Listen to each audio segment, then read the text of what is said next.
has pretty significant benefits. There's also lots of apps. There's one called Headspace that's really great. Insight Timer is another great one. So I definitely recommend checking it out. Hopefully that was interesting for you. And I think mindfulness is really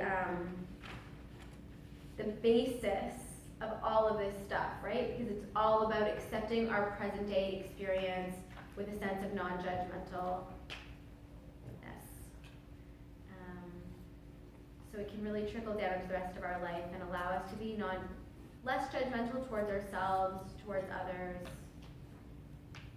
and help with all of the struggles that we may go through throughout our life. Does anyone have any questions? Just that 3-minute meditation. Good? Makes a big difference. Yeah, it really does. You don't need much time. People will say, oh, there's not enough time. I don't have time. You just need that, that's it. Totally. One scroll through Facebook, right? Yeah. It's hard. It's really hard to do. Like everything in our society is taking us away from the present moment. It's taking us away from ourselves towards numbing. And we want to numb. Like when we're going through a struggle, that's our instinct. But it's gonna come back. We can't numb forever. So sometimes it's great to get distractions, and sometimes it's great to turn on a movie and forget about what's going on in your life. But I found that I did that for a long time, and it doesn't go away. You know, I'm still dealing now with stuff that I maybe didn't deal with 10 years ago, 20 years ago. So, you know, we develop these skills in compassionate ways, in small doses, and I think that they can really help. We know that social media is making us more depressed and more anxious and stuff. But I know, easier said than done. Gratitude. Another thing that I find it hard to hear from people when you're going through a really hard time. People are like, just be grateful for what you have. You're like, okay. When you're bleeding on the bathroom floor, like, you can tell me to be grateful. But that being said, we know that expressing gratitude, feeling gratitude, does increase our well-being. It actually trains our mind to notice the good things that are already happening to us. All of us as human beings have this negativity bias. We were not biologically designed to be happy. We were biologically designed to survive. Right? To survive from how we evolved. So now we're trying really hard to be happy, and there's huge happiness sections in the bookstore, and everyone's trying to figure out how to be happy. And because the truth is we weren't designed for that. If you're happy, then you're more likely to be eaten by a lion probably, because you're just so chill. But we're not being eaten by lions anymore. And there are times when we have to be in stress and we have to be in that fight mode, but often with this illness, it's not very conducive to our well-being to be in that heightened state at all times. And I was in that heightened state for decades. So we got to do things that are going to help train us to get out of that state. And gratitude is one of those things. To help us rewire our brain from that negativity bias to actually start to, because the more that you express gratitude, the more you feel gratitude, the more you're actually going to start to notice things. You're like, oh, I can write that in my gratitude journal tonight. Oh, I am really grateful that that person, I don't know, allowed me to step in front of line today at the grocery store. We start to notice those things rather than being angry at the person who doesn't know the difference between IBS and IBD. Obviously, that's a personal thing that I hate. So with the practice of gratitude, people are more optimistic, they have higher self-worth, which is really interesting, right? That expressing gratitude and feeling gratitude for others helps us actually feel more self-worth ourselves. Decreases stress, we feel fewer physical symptoms, sleep and vitality are improved, all of the good stuff. And if you're interested in gratitude, just Google positive psychology, gratitude, or gratitude exercises. There is this gratitude journal that practice that's talked about, and some guidelines that might be useful if you are interested in starting a sort of formal gratitude practice. They say that if you do it maybe once or twice a week rather than every day, if you list things that are fewer things but are more specific about the details, that's actually more useful than listing a lot of general things. Really getting into the detail of like who that person was and where you were when they allowed you to go in front of them in line, for example. And that's another thing. These don't need to be, huge monumental things. They're little things that happen to us. And there was one more thing I wanted to say about gratitude. Oh, that being grateful for our interactions with others, our relationships with other people, has been shown to be more useful and fuel our feelings of optimism and happiness and joy and contentment more than things. So we know this in other research too, that buying things provides us with less lasting happiness and fulfillment than the interactions and experiences we have with other people. So if you want to try it, focusing on your interactions with people and your relationships with people, and getting really specific, maybe once or twice a week, and seeing what that can do for you. So those are just a few resilient tips and tools that I have to share. Like I said, there's so many that we can talk about. But I think my whole life I've just been trying to understand and learn what I needed to know when I was diagnosed with this disease. Before I was diagnosed with this disease, I was actually diagnosed with cancer at 7. So really things that I should have known, I could have known then. Because it's been quite a struggle since that point for me. And so I think that anything we can do, never too late. And you learn things and you teach things that you really want to learn and you really want to feel yourself.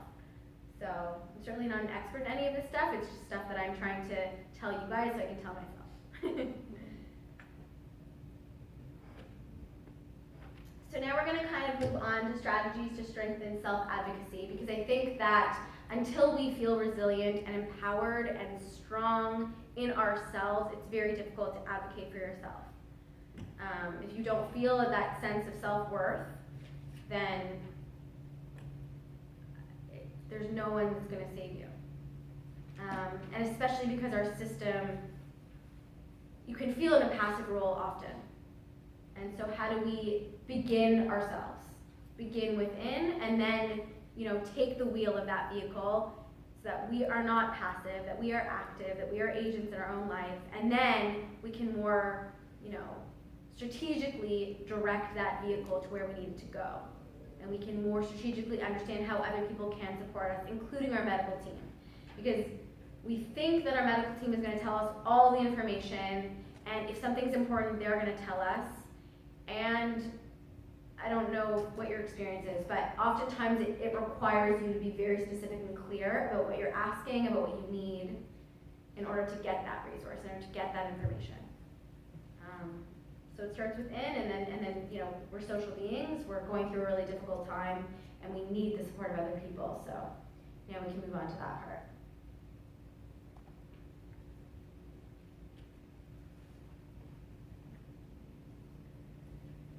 So this comes from an organization called the Patient Revolution, which also resources are in your handout. It's a doctor in the States who started this. And although our medical system is different than the United States, there are similar issues, different issues.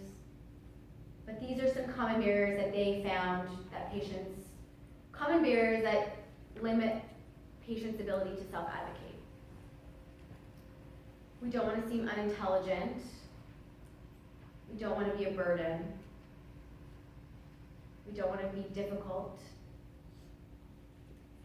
We make assumptions.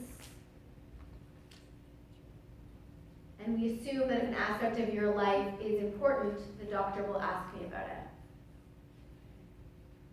So I know for me, I definitely,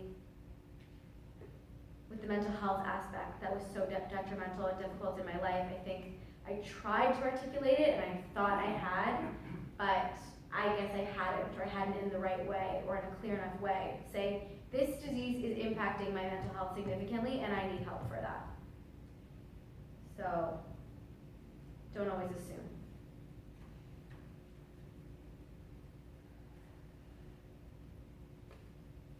And there's a potential power differential that we feel with a doctor who is educated, who is in this role, who is wearing this uniform.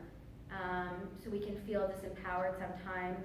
There are cultural implications in certain societies. The doctor has a certain role, we don't question it. There are systemic barriers. The doctor only has a certain amount of time. Our system isn't fully geared as it's trying to be patient-centered, and hopefully will continue to become more patient-centered. So, tips. Because we don't have as much time with our doctors as maybe we would like, it's always nice to be organized and prepared for our appointments. Ultimately, the bottom, respect the doctor and expect respect in return. That is a tongue twister.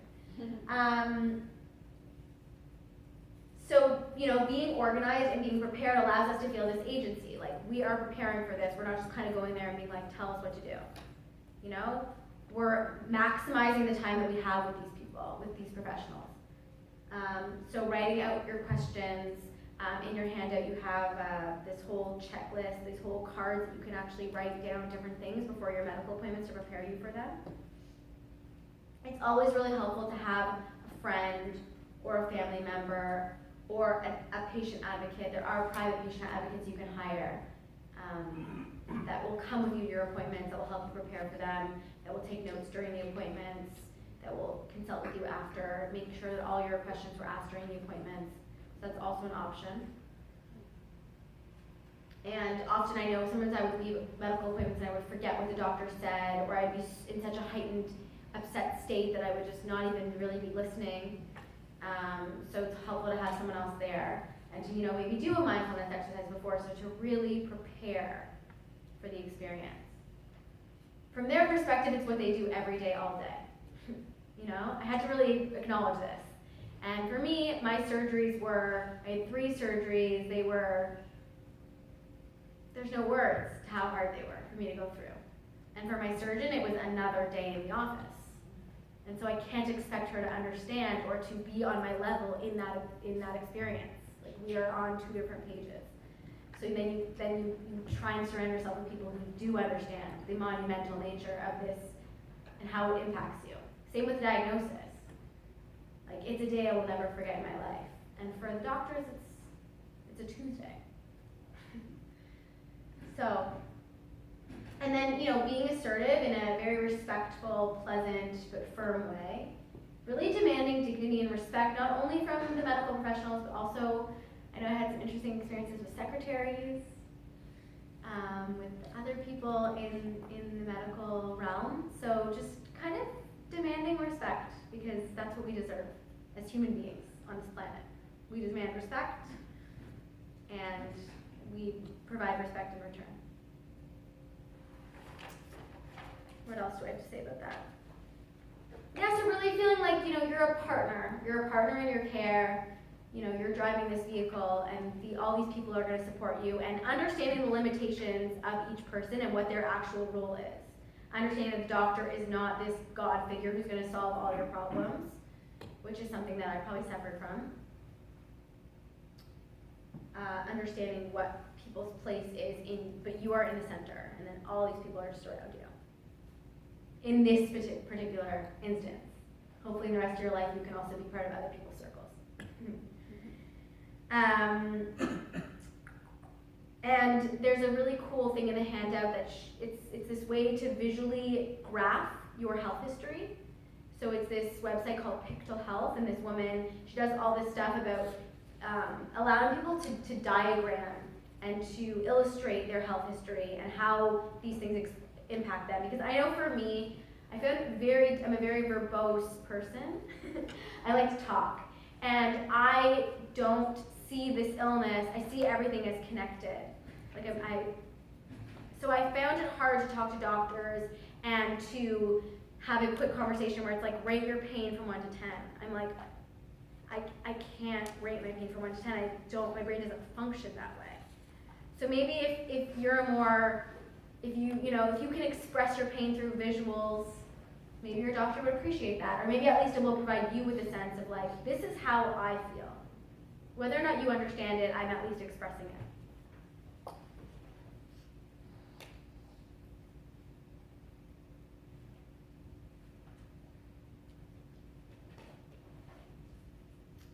Yeah, so this refers to the handouts that I gave you. If you go to Patient Revolution or Picto Health, I think it is, there's other ideas of how to kind of be organized, prepared for appointments, and to really make sure that you're advocating for yourself. The same with resiliency. There's so many things that we can talk about. There's so many tips and tools, and everyone is so different in their experience. I know that coordinating with different specialists can be particularly difficult when we have multiple issues going on. We can feel really lost, and there's often a miscommunication that can feel like it's developing. So everyone's different in their experience, and everyone's going to have a different kind of, there's this toolkit that we can all use, and we all have to kind of choose different tools based on our day, based on our year, based on what's going on for us, our particular life experiences. But hopefully this just gives you a taste of what's out there, and just tells you that someone else is going through maybe a bit of what you're going through, and that you're not alone, and that there is hope and support and people out there that will help you, and that you have to ask for it specifically over and over again until you get it. And I would say that one specific thing is in terms of referral. So if you are asking, for example, a doctor to give you a referral maybe to a mental health professional or a social worker. So I met Jenna when I was talking about emotional resilience and emotional impacts of IBD at another talk we did, and I was sitting beside her on the panel, and I said, oh, like, you're a social worker at Mount Sinai, that's really interesting. I was a patient at Mount Sinai Hospital for a long time, since I was 17 on and off, and I was hospitalized for 3 surgeries, and, she said she's a social worker for inpatients, and I was so devastated to hear that there was a social worker for patients with IBD while I was struggling. I was hospitalized for a month, and I thought, begging for mental health support at that time, and I wasn't told. So that being said, I mean, it's I don't know what to tell you.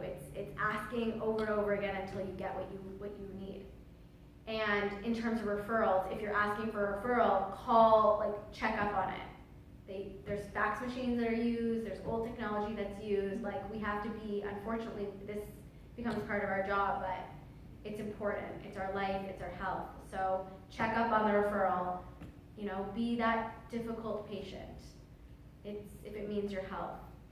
And, killing them with kindness is good too. No one's going to want to talk to you if you're mean. But you can do it in a respectful way.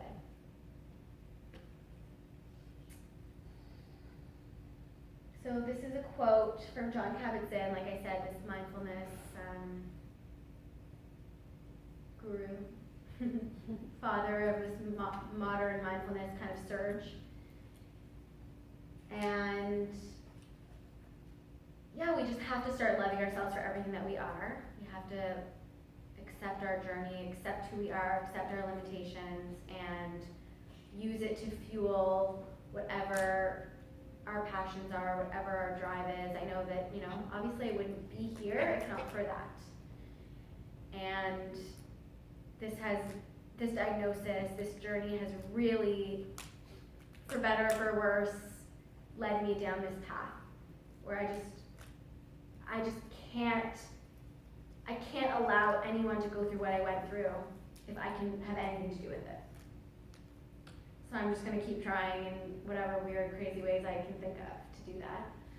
And thank you so much for listening. And if anyone has any questions, we have time for questions.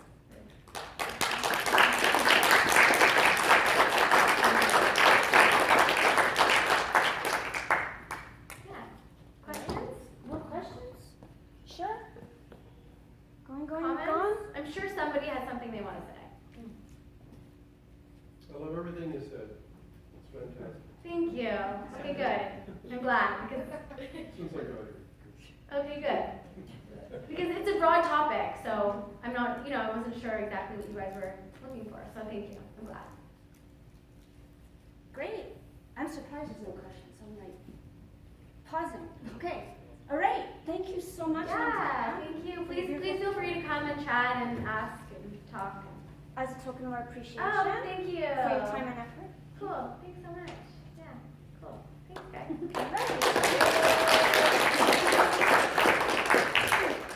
So this is introduction time, and then after will be networking.